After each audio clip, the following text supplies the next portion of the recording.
¿Qué tal? Buenas noches a todos, a todas. Bienvenidos y bienvenidas a Punto Género. Mira, hace poquitos días se aprobó acá en la Cámara de Diputados, se le dio media sanción a la creación de un registro nacional de deudores alimentarios, los que no pagan la cuota. En general son progenitores, padres, que después de la separación se borran de la crianza y del cuidado de sus hijas y de sus hijos. ¿Sirve este tipo de instrumento? En las provincias están creados registros de deudores alimentarios, en algunos casos hace más de 20 años. ¿Qué experiencia hay de la implementación de esos registros? ¿Sirven para que finalmente paguen? El incumplimiento de la cuota alimentaria es una de las caras de la violencia económica de género más frecuentes y que arrasa con la vida de muchísimas mujeres que están a cargo de los hogares, que crían solas a sus hijos, a sus hijas, no por elección, sino porque se quedaron en banda. De eso vamos a hablar hoy en Punto Género. Así te presentamos el tema.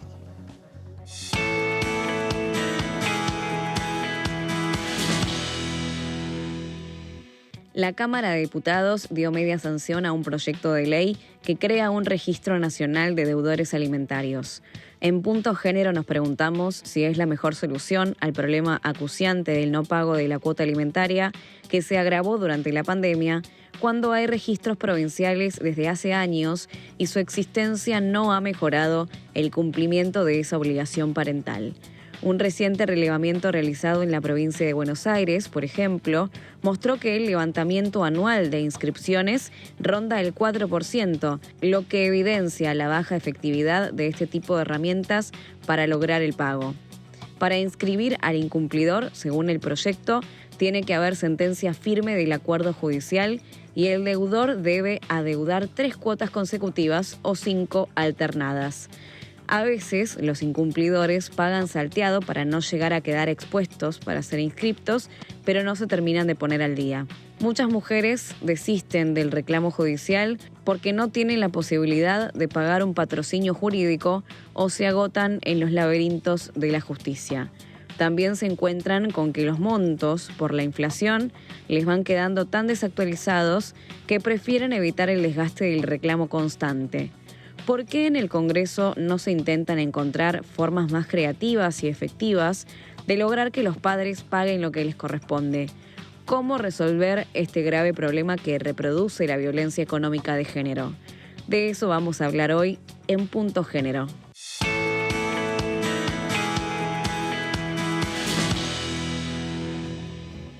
Y estamos con Sabrina Cartavia. Ella es abogada y es jefa de gabinete de la Subsecretaría de Políticas de Género y Diversidad Sexual de la provincia de Buenos Aires. ¿Qué tal, Sabrina? ¿Cómo estás? Hola, María. Muchas gracias por la invitación.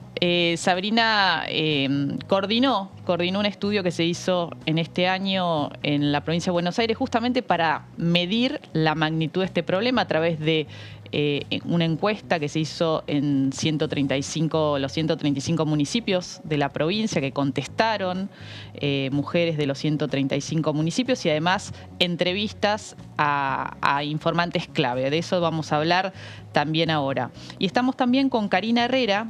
Ella es integrante de la red de familias monomarentales. ¿Cómo estás, Karina? ¿Qué tal? Buenas noches. Muchas gracias por la invitación también. Bueno, Karina es madre de 2 hijos de 9 y 8 años que están dentro del espectro autista. ¿Está bien decirlo así? Está bien. Es la manera más suave y salimos un poco del trastorno del espectro autista. Sí. Bien. Y estás separada hace 6 años. Sí. Y vivís en carne propia esta problemática del incumplimiento del pago de la obligación parental, ¿no? Sí, totalmente. Al momento de hacer la denuncia en la OBD, después me dicen, no reclamaste alimentos y por eso es más complicado ahora hacer el reclamo. Fijaron unos alimentos provisorios que obviamente quedan un valor irrisorio. Si yo te digo, como ya estuve en otra nota, 12.000 pesos. A toda la audiencia le digo... 12.000 pesos por mes. ¿Cómo mantenés 2 criaturas con 12.000 pesos? como alimentos provisorios, teniendo un progenitor que trabaja en una multinacional y está con un empleo registrado con un recibo de sueldo. Sin embargo, y no tienen en cuenta la condición de los chicos, que al estar dentro del espectro autista hay muchas veces gastos imprevistos que vos tenés y tenés que contar con dinero para esos gastos imprevistos. Para aquello que la obra social no te cumple, el otro tema, la obra social. Cuando vos te separás, en cualquier divorcio, por ejemplo, es la separación de bienes. A las mamás que tenemos chicos con discapacidad es primordial la obra social, que esté al día y que nosotras podamos realizar los reclamos, podamos cobrar todos los reintegros que vos hagas, porque la obra social no te brinda la cobertura y vos después lo podés litigar, lo podés pelear a ese gasto porque está contemplado por la ley de discapacidad en cuanto a las prestaciones que se le brindan. Sin embargo, eso no está contemplado por la normativa vigente. Karina, te separaste hace 6 años. ¿Cómo ha sido en estos 6 años el cumplimiento de esta obligación alimentaria? Desastrosa. Desastrosa porque todavía me debe 5 o 6 meses, que es el último periodo de 2016, principio del 2017, que como bien decían en el informe que dio inicio a este programa, lo hace salteado. Entonces nunca yo tenía los 5 meses así salteados o los 3 seguidos para poder hacer el reclamo. No tengo sentencia, entonces tampoco quedamos en el gris, Mariana. La doctora después te lo va a poder explicar mejor. Estamos en un hogar monomarental que queda en el gris, que no tiene auxilio por parte de la Seguridad Social, por ejemplo ANSES, salvo el SUAF por embargo, que tampoco significa un ingreso que nos ayude a nosotras. ¿Por qué? Porque si él gana mucho, el SUAF se achica. El SUAF, que es para quien está del otro lado y no sabe. Es el salario familiar, lo que figura como concepto de salario familiar en el recibo de sueldo, que en el caso de tener un hijo con discapacidad es un valor más alto. Pero volvemos a lo mismo, ¿no? Si el progenitor gana muy bien y a él le va bárbaro, a tus hijos ese SUAF, ese salario, se les achica. Pero por el otro lado no te está pagando la cuota. ¿Y se hace cargo de la crianza de los chicos? Digo, más allá de la cuestión del dinero, del tiempo que les dedica.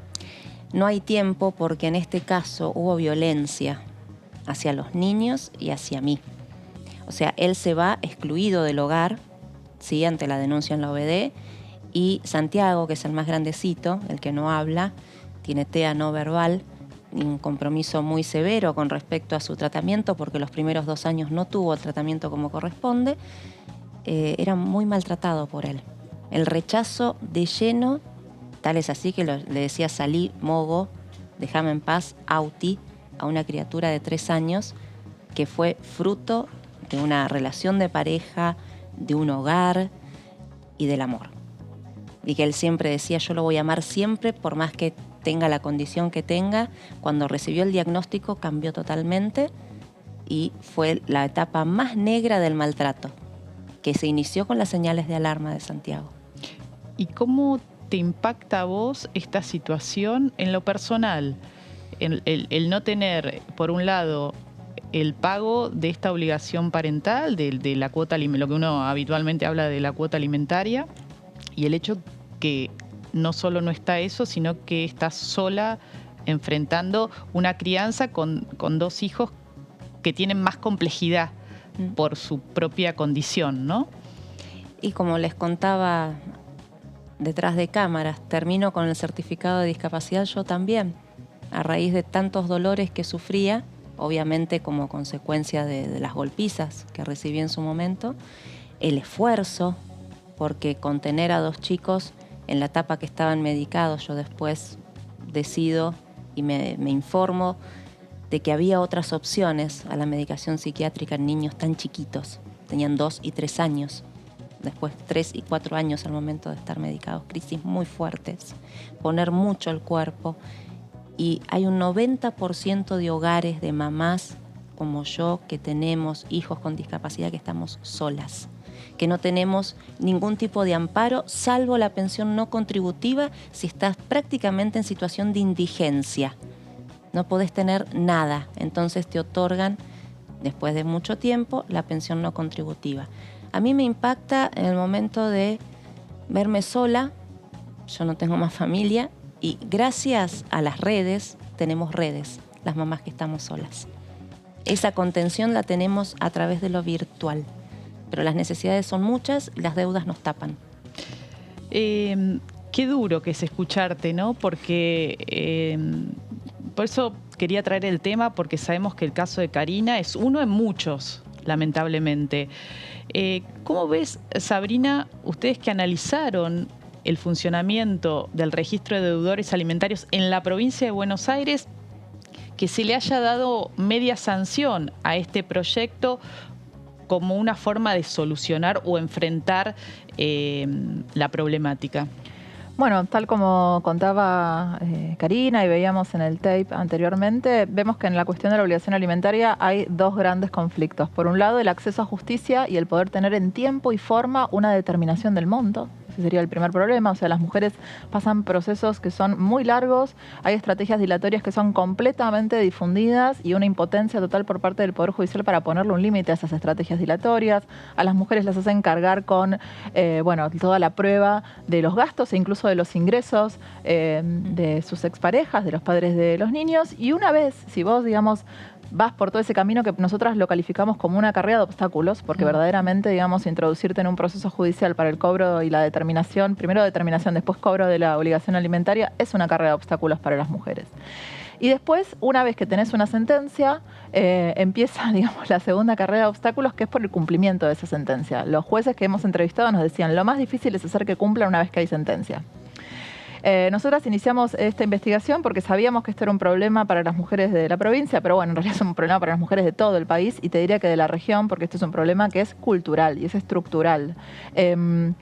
No teníamos, había vacancia en el campo, o sea, no había, digamos, investigaciones realizadas que pudieran dar cuenta de, primero, digamos, los datos. Nosotras, según lo que tuvimos ahí como dato, el 66% de los casos donde se rompe una pareja no hay, digamos, cumplimiento de la obligación alimentaria. Porque, o sea, casi 7 de cada 10. Sí, porque no cumplen de ninguna manera o porque cumplen en forma esporádica o por menos monto del que deberían. Entonces, ahí englobamos directamente el incumplimiento. Y la respuesta institucional que le da hoy Argentina y las diferentes provincias a este problema es decirle a las mujeres vayan y litiguen. O sea, las emite en una carrera de obstáculos. Una vez que, digamos, si tienen la voluntad y superan esa carrera de obstáculos, viene el segundo obstáculo y es que no se puede garantizar el pago, sobre todo porque el procedimiento está pensado para la ejecución de bienes, si es que lo hubieran y están registrados, o para el embargo del salario.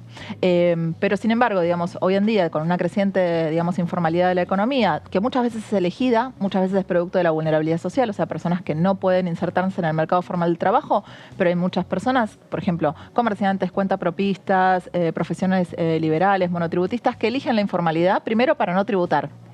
Y ahí está también la primera cuestión. Nosotras vemos que el primer problema es que la obligación alimentaria no es percibida socialmente como una cuestión de corresponsabilidad en los cuidados, sino que se percibe como si fuera un impuesto o una multa. Y otra cosa que me parece interesante para pensar es que no hay una sanción social frente al incumplidor. No es un tema que se hable supongo entre varones. Che, vos le pagás, porque muchas veces está esa idea de que le está pagando a ella para que se vaya de compras, ¿no? Sí.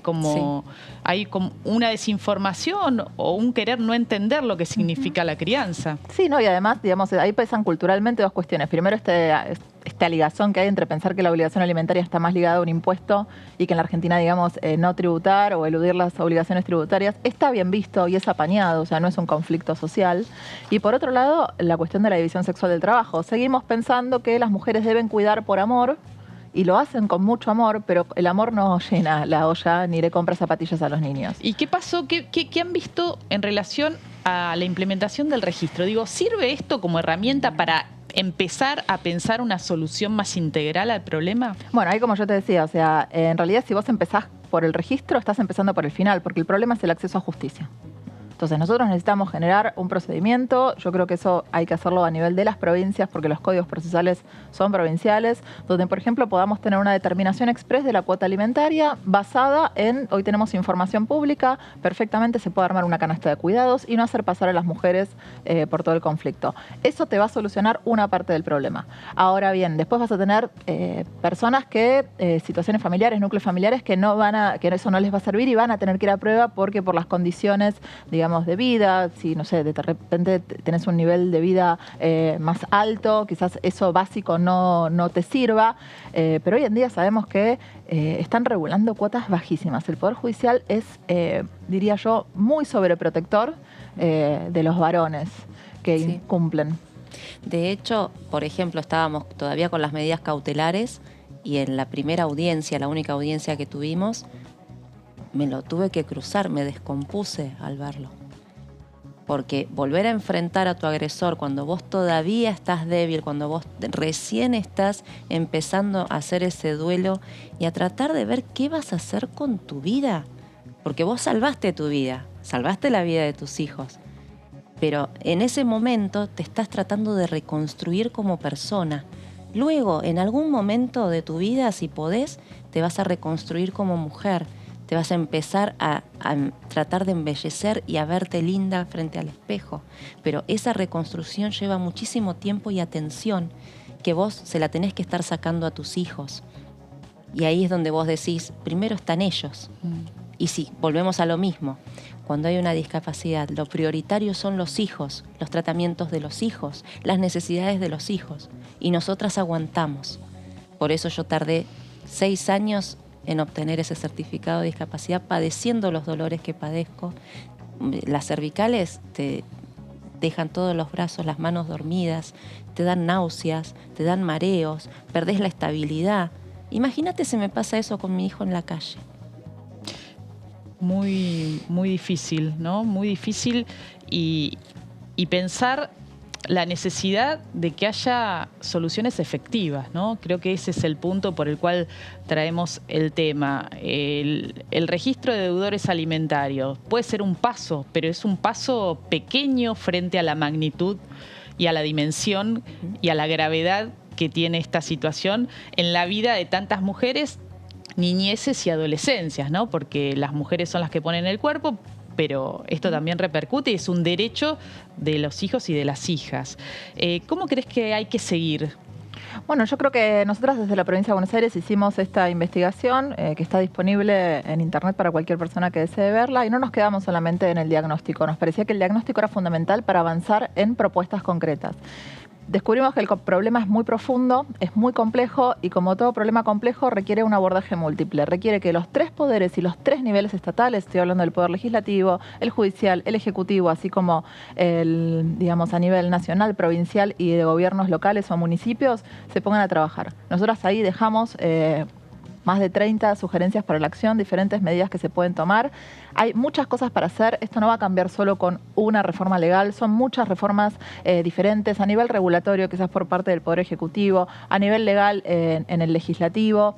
Y bueno, el tema de vos me decís, bueno, los registros. En la Argentina ya tenemos un registro donde están los deudores y es muy efectivo. Y es el Veraz.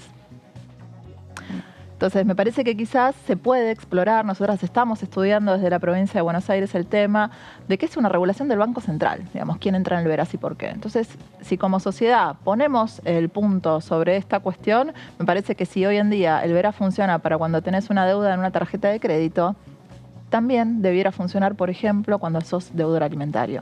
Y veamos que tiene consecuencias el Veraz y que la gente no quiere entrar en el Veraz. No es una muerte financiera. Me imagino que eso es importante. Y después también otra cosa que es fundamental es que los registros, digamos, el ingreso a los registros no sea tan cargoso. O sea, pedirle a las mujeres, digamos, por ejemplo, en la Ciudad Autónoma de Buenos Aires las mujeres pagan para que los varones entren al registro. Para hay que pagar. Hay que pagar. No es mucho dinero, pero si estás diciendo que no te recibís la cuota alimentaria para criar a tus hijos y vemos los números de la feminización de la pobreza, el endeudamiento. En nuestra investigación surgió que el 44% de las mujeres están endeudadas porque lo que no se está poniendo lo están poniendo de otro lado, entonces se endeudan.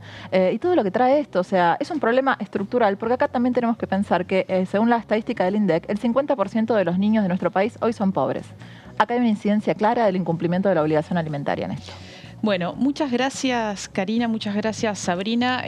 Lo seguimos a este tema porque es un tema que nos interesa y mucho y que efectivamente tenga una respuesta. Así como en algún momento se sacó de la intimidad, ¿no? Como un tema privado, la violencia física y hay un consenso de repudio.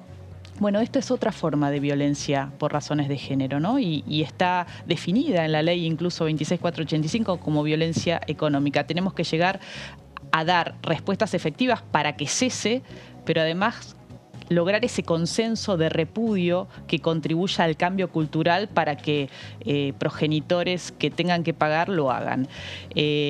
Nos vamos ahora, seguimos en Punto Género de esta forma.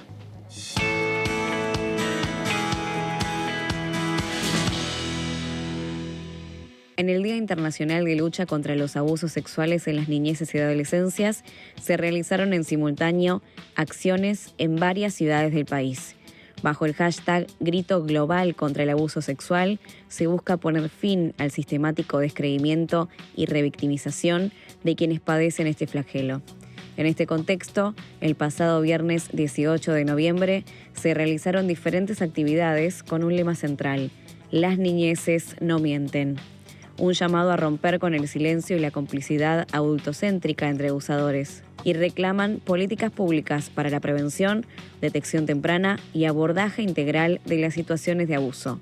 Para conversar sobre lo que dejó el 19N, recibimos en Punto Género a una sobreviviente de abuso contra la niñez que integra el colectivo Yo Sí Te Creo.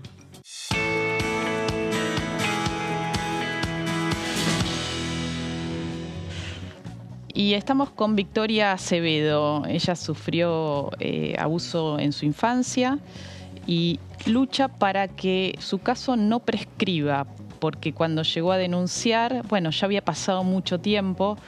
En el 2015 se implementa y se pone en marcha una legislación que espera el tiempo de las víctimas, ¿no?, para contar el tiempo de prescripción, pero para los casos anteriores esa ley no corre. Entonces se están llevando adelante intentos de juicios por la verdad, como se hicieron en el caso de la vulneración y la violación de derechos humanos durante la última dictadura cívico-militar, cuando estaban vigentes las leyes de punto final de obediencia debida. Y esto es lo mismo que se está intentando hacer con las causas de abuso sexual que para la justicia prescribieron, ¿no? ¿Cómo estás, Victoria? Hola, ¿bien? ¿Cómo andás? Bien, acá después de un festival muy importante por el 19 de noviembre y con mucha fuerza. Es verdad todo lo que decís, venimos luchando para que se den, haya un protocolo y digan cómo se dirían estos juicios por la verdad, porque tenemos derecho a que la justicia llegue a decir la verdad, que nosotros ya la sabemos, que abusaron de nosotras, pero que la justicia lo determine también para nosotros es importante. Por otro lado, igual seguimos pidiendo la no prescripción de estos casos en la Corte Suprema. ¿Qué crees que cambió en estos últimos años? Quizás hubo un quiebre o una olla que se destapó a partir de la denuncia de Thelma Fardín a fines del 2018, ¿no? Y eso marcó le permitió a otras mujeres seguramente la posibilidad de poner en palabras aquellas situaciones de abuso sexual que habían vivido en sus infancias o en sus adolescencias y que mantenían silenciadas. ¿Qué crees que cambió en la sociedad y en la respuesta que ustedes están teniendo en la justicia en estos últimos años? Fue fundamental, la verdad que nosotros le agradecemos a Thelma por la valentía, por la fuerza de poder decirlo, de exponerlo públicamente. Eso, la verdad, a nosotros nos llegaron muchísimos casos, hasta de mujeres grandes, ancianas, que de repente querían, antes de llegar a su muerte, nos decían así: queremos decirlo, queremos denunciarlo, porque nunca lo dije. Y así que yo creo que su relato permitió que salgan miles de relatos, ¿no? Así que fue fundamental un poco para la sanación, yo creo, y de toda una sociedad en donde los abusos sexuales todavía parecen secretos de familias, parecen que deberían quedar solo en las casas. Y creo que el que Telma haya podido decirlo, empezaron a salir trapitos al sol y empezaron a salir estos casos de abusos y empezamos como sociedad un poco a hacer memoria y hablar de eso que parece que no se pudiera hablar, pero que es necesario hablarlo para poder construir una sociedad mejor.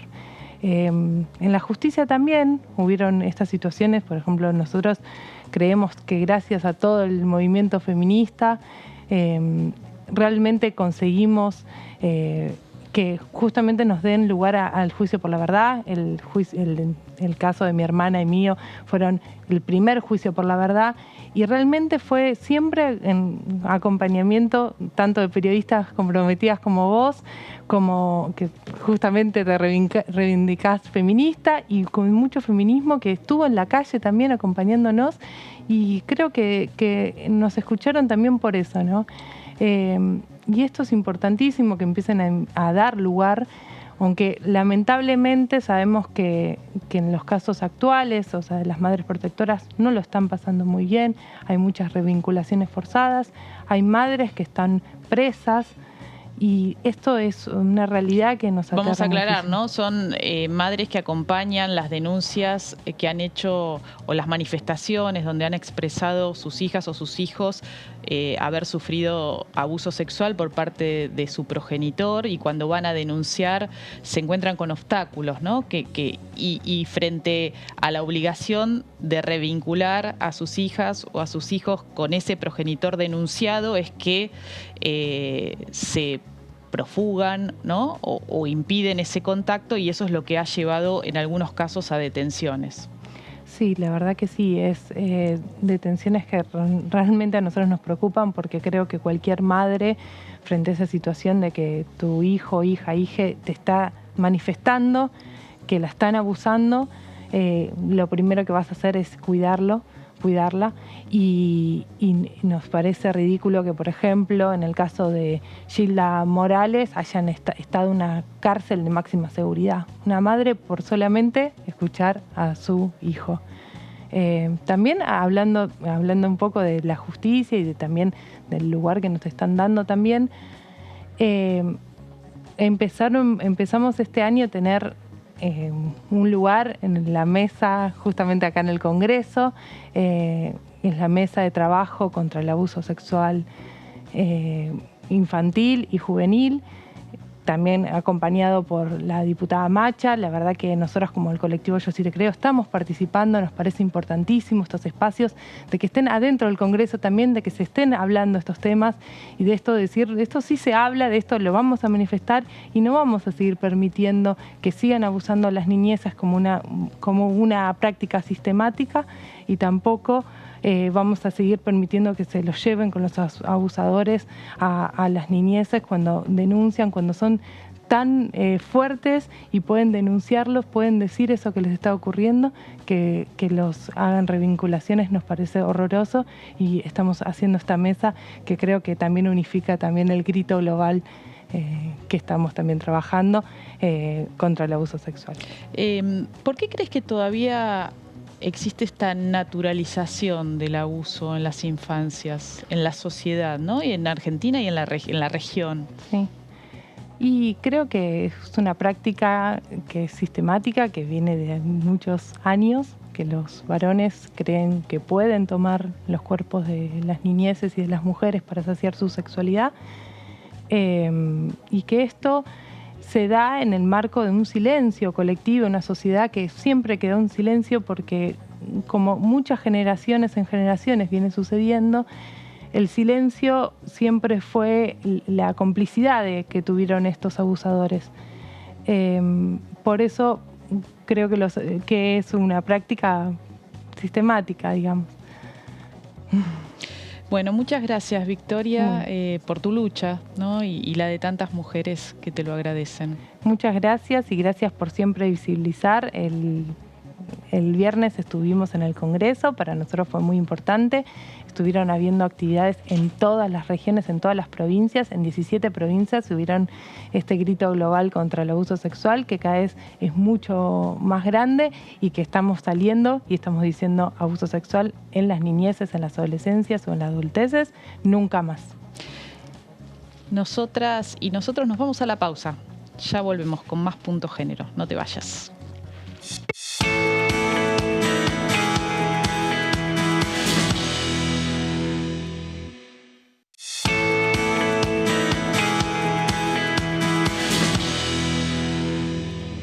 Nuevo bloque de Punto Género. Mira, y hoy ahora vamos a hablar sobre cannabis con perspectiva de género.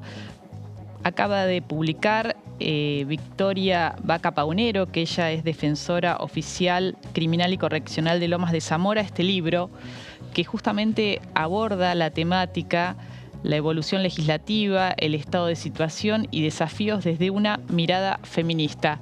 Acá lo estamos mostrando. ¿Cómo estás? ¿Cómo estás?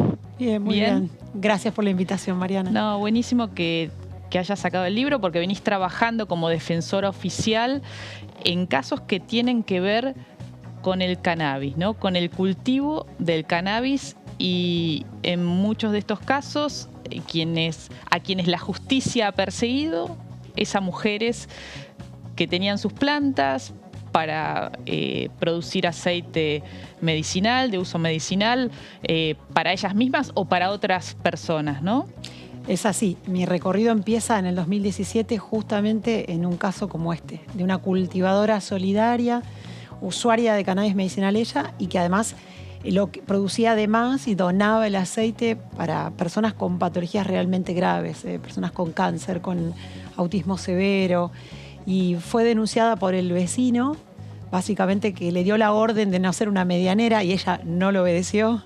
La denunció como equiparándola, digamos, a una narco, básicamente. Entonces la metieron presa, estuvo 2 meses presa. 2 meses presa. Sí, 2 meses presa. Peleamos su libertad, conseguimos su absolución, su sobreseimiento en realidad después, y la confirmación 2 años después, previo recorrido todo. Juzgado, primera instancia, Cámara, Tribunal de Casación de la Provincia de Buenos Aires. Y bueno, ese es el leading case. El ejemplo de ella es el de tantas otras mujeres que han pasado situaciones parecidas y de tantas otras mujeres que además han dado la lucha por el cannabis medicinal y son la base, digamos, del reclamo gracias al cual tenemos ley en Argentina, la 27.350, que muchas de ellas han sido criminalizadas y otras viven con la espada de Damocles, con este miedo. Es muy difícil tratar de atender una patología severa a través de una herramienta terapéutica que no está del todo acompañada por el Estado o que todavía está vista por la ley penal como estupefaciente o equiparada, digamos, a delito. ¿Qué cambió con la ley? Cambió recién en el 2020. Esto es muy importante aclarar. O sea, la ley se sancionó en 2017, pero el primer decreto reglamentario de la ley restringía el acceso a cannabis medicinal solo a personas con epilepsia refractaria y solo a través de productos importados. Sí, fue la primera reglamentación que se hizo durante el macrismo, que fue una mala reglamentación, y eso era lo que decían las integrantes de Mamá Cultiva, que fue este colectivo de cultivadoras, madres que impulsaron, ¿no?, la normativa. Sí, de hecho ellas siguieron reclamando en agenda pública, no es que se restringieron, al contrario, crecieron, el movimiento canábico creció, las asociaciones de mujeres en esta temática crecieron en todo el país, y en el 2020 este gobierno lo tomó como un tema muy valorable, pensando que fue en medio de la pandemia, y lo tomaron dentro de una perspectiva de salud. Modificaron el decreto, dictaron el decreto 883 del 20, y después de eso la ministra Carla Bisotti dictó la resolución 800 del 2021, poniendo en funcionamiento un registro en el ámbito del Ministerio de Salud de la Nación, en el cual las personas que se inscriben tienen una autorización por parte del Estado para realizar conductas que, si no están autorizadas, estarían abarcadas por la ley penal con penas que van de 4 a 15 años de cárcel, como es sembrar, cultivar, suministrar, transportar. Bueno, estas conductas para los que están inscritos en este registro que se llama ReproCan, hoy están autorizadas. ¿Y cuál es la mirada de la ley, digo, de la justicia penal? Porque vos te tocó este caso, era previo de una cultivadora. Pero igual después fue sobreseída, porque en realidad no era una narco. No, es el caso de ella, ¿no? Tuvo todo un trabajo de defensa muy, muy fuerte. Se tuvo que como que probar que ella no era esto, porque la presunción era al revés, cuando no debería hacerlo. El tema es que la ley de droga impacta en general, impacta de forma diferente en mujeres cis y trans que respecto de hombres. La mayoría, o más de la mitad de las mujeres detenidas en Argentina lo están por infracciones a la ley de droga. Las mujeres suelen ser el último eslabón de la cadena de narcomenudeo o son utilizadas por redes similares a la trata, como es el caso de las mulas. Y esto independientemente de la sustancia. O sea, impacta mucho más fuerte la criminalización cuando se aplica la ley de drogas en mujeres cis y trans. Esto lo saben todas las mujeres. Entonces, cuando se juegan o se arriesgan a usar como herramienta terapéutica o incluso a consumir en su ámbito privado, a cultivar y consumir en su ámbito privado, que está constitucionalmente protegido, cannabis, saben que tienen un riesgo mayor de criminalización. Y la justicia, especialmente la penal, es sumamente patriarcal y tiene una mirada moral muy fuerte sobre las mujeres. Es mucho más, o sea, se las más condena, severa. Mucho más severa, claro. Se las condena por lo que debían ser, o cómo debían o malas mujeres, malas madres. Claro, por supuesto. Su rol social es otro, no es correrse de esto. Entonces, cuando se corren, ya sea por decisión propia, para placer o por una cuestión de necesidad, por una cuestión de subsistencia, como es el caso del narcomenudeo, o simplemente porque tienen que atender una cuestión de salud y eligen esta herramienta terapéutica porque otras ya no les sirven, son juzgadas doblemente por el rol moral, digamos, desde la perspectiva moral, por el rol que no están cumpliendo y además por la posibilidad del delito. ¿Y cómo crees que, vos que estás dentro de la justicia, ¿no? ¿Cómo se puede cambiar esa mirada patriarcal en este tema? Bueno, militándolo en todos lados, o sea, interviniendo. En tus colegas, sí, o en los fiscales, en los operadores de la justicia, que son esos que tienen esa mirada errada, ¿no? Que está teñida por prejuicios, por estereotipos, por esos mitos que todavía persisten en la justicia. Capacitación y capacitación. O sea, yo formo parte de 5 diplomaturas en universidades nacionales, pero además participamos de espacios de capacitación armados por colegios de magistrados, por colegios de abogados, por la propia Corte con el Instituto de Estudios Judiciales. Participamos de espacios de capacitación de policía también, porque forman parte de toda esta cadena de agencias penales, digamos, que intervienen en estos temas. Y en todos, primero se capacitan cuestiones relacionadas con cannabis, por un lado, y además se le mete toda la perspectiva de género posible. Y después también es trabajar los casos concretos, difundir la jurisprudencia exitosa y empoderar a las mujeres cuando ejercen derechos a que conozcan que existe esta jurisprudencia, que existen criterios jurídicos que pueden aplicar a su favor y que reclamen esa aplicación. Hoy, si un vecino despechado denuncia a su vecina porque ve que tiene algunas plantas de marihuana, ¿va a haber una persecución penal como le pasó a ese primer caso que te tocó? No debería, porque con la ley de cannabis medicinal y con la más reciente ley de producción, que ya habilita la producción de cannabis medicinal a nivel industrial y privado, y que va a estar puesta en funcionamiento dentro de poco tiempo, ya el sistema judicial tiene que presumir que la planta de cannabis puede tener un uso lícito. No necesariamente planta es equiparable a delito. Y que parte de ese uso lícito, que ya la sociedad en este sentido está más avanzada y lo reconoce, está encabezado por mujeres. Yo la escuchaba hace un rato a Karina y decía, ¿cuántas mamás como ella, solas, a cargo de hogares monomarentales con hijos con discapacidad, son productoras de cannabis para sus hijos? Está lleno, es enorme la cantidad.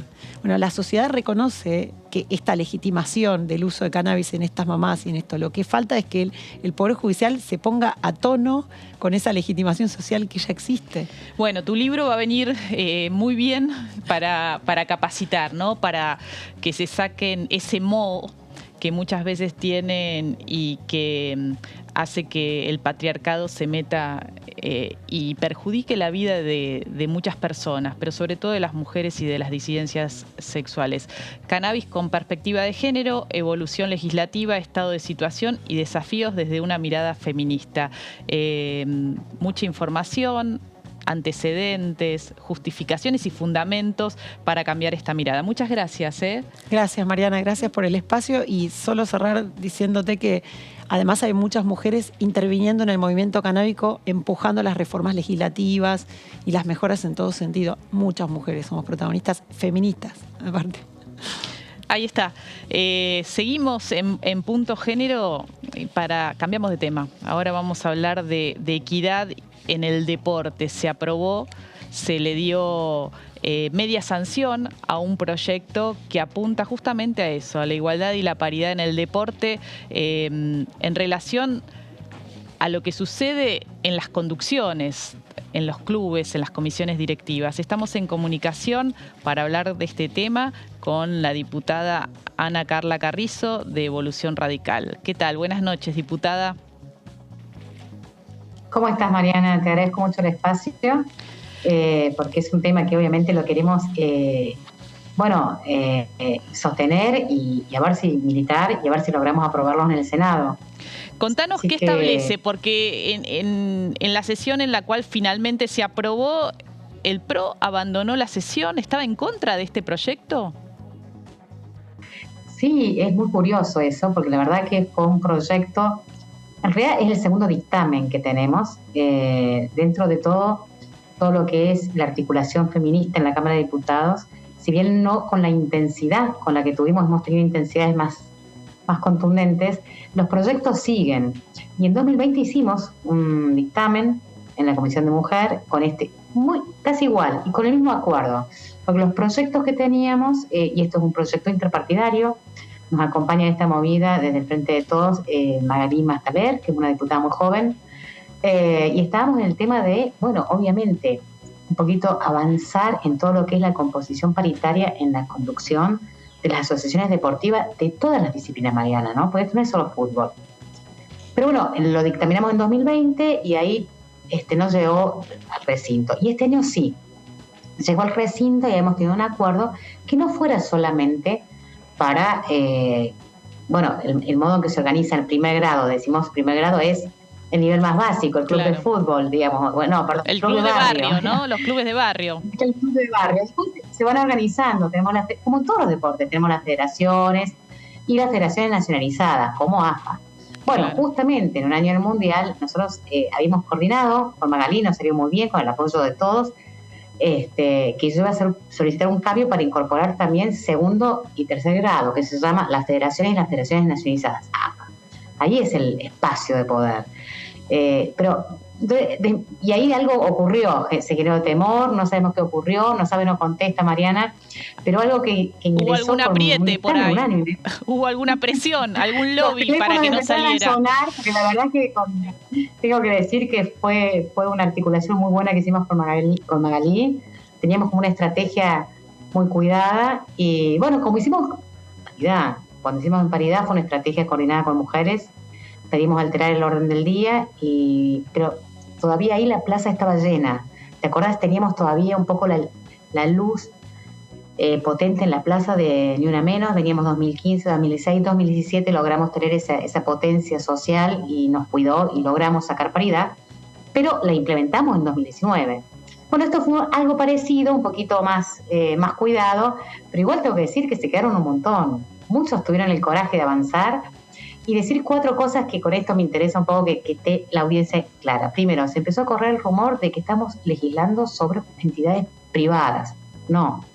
Nosotros estamos reformando una ley nacional que regula el sistema institucional de las asociaciones deportivas vinculadas con el Estado argentino. O sea, son tienen un vínculo con el Estado que provee becas, incentivos, etc. Pertenecer al sistema institucional de las asociaciones deportivas vinculadas con el Estado, como AFA, y de AFA para abajo un montón, tenis, handball, fútbol, tiene sus beneficios y tiene sus responsabilidades. Claro. El Estado puede decir, miren, pertenecer implica una equidad.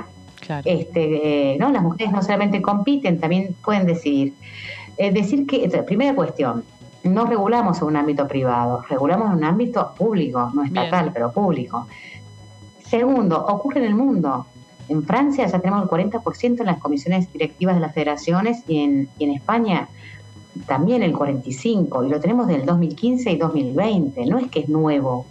Llegamos tarde y llegamos con un cuidado, Mariana, porque lo hacemos una paridad incremental. Mirá la secuencia que tenemos para que nadie se asuste. O sea que yo diría que la mejor foto del presidente de la AFA, de Chiqui Tapia, sería sacarse una foto en el Senado con la paridad de aquí a 6 años, en una institución tan clave, con el deporte, bueno, el fútbol femenino, en fin, sería un buen cierre del Mundial. Es decir, es una paridad incremental.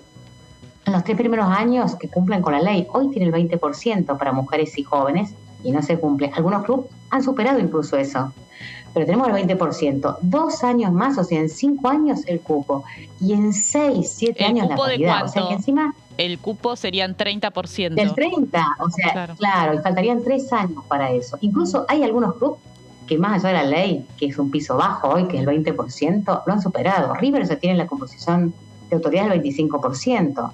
San Lorenzo, River, son clubes que, obvio que han empezado a superar el piso de la ley, ¿no? Otra cosa, otro mito, tercer mito, no hay mujeres. Bueno, no, mentira, hay muchas mujeres, el 40% del padrón es mujer en Independiente, y puedo decirte del 40, el 35, o sea que si nosotros abrimos y empezamos a empadronar las mujeres, es probable que sean mayoría, como en el país, en el padrón, ¿no? El padrón de los clubes femeninos. Sería un cambio genial. Y cuarto punto, las mujeres no tenemos que olvidar, y este es un mandato, que la paridad no es para que sea vivida como un privilegio de las mujeres políticas. Las mujeres que tenemos la paridad adentro, tenemos que abrir la puerta a las mujeres en el deporte, a las mujeres en la ciencia, que vos nos diste una mano bárbara, y vamos a volver con las mujeres en la ciencia. Ese es el desafío de la equidad política genuina, el famoso artículo 37 de la Constitución Nacional. Iguales ante la ley, hombres y mujeres, es poder real para las mujeres argentinas en los distintos ámbitos. Entonces, perder un poquito el temor, te agradezco muchísimo el espacio, pero la idea es romper mitos. Ningún temor, ocurre en las democracias que funcionan bien y queremos imitar. No vamos rápido, vamos lento, vamos muy legal, pero vamos con contundencia. Ojalá que, vamos obviamente a empezar a trabajar en el Senado, ojalá que ahora que extendieron las ordinarias, tenemos la esperanza de que pueda ocurrir y que estemos festejando post-mundial un nuevo esquema con mujeres en el deporte argentino. Bueno, clarísimo, diputada, y ahí vamos a estar haciendo fuerza para que finalmente se convierta en ley. Y clarísimo sacar estos mitos, ¿no? Porque justamente estos rumores, estas falsedades es lo que por ahí genera como obstáculos para que finalmente se convierta en ley. Muchas gracias, diputada. Gracias a vos, Mariana, muchas gracias. Bueno, se nos acabó el programa, tuvimos de todo. Mañana hacer fuerza entonces por Argentina, a levantarse temprano, ahí estaremos para alentar a la selección y nos volvemos a encontrar próximo lunes, como siempre, a las 23 acá en Punto Género. Chau, buena semana.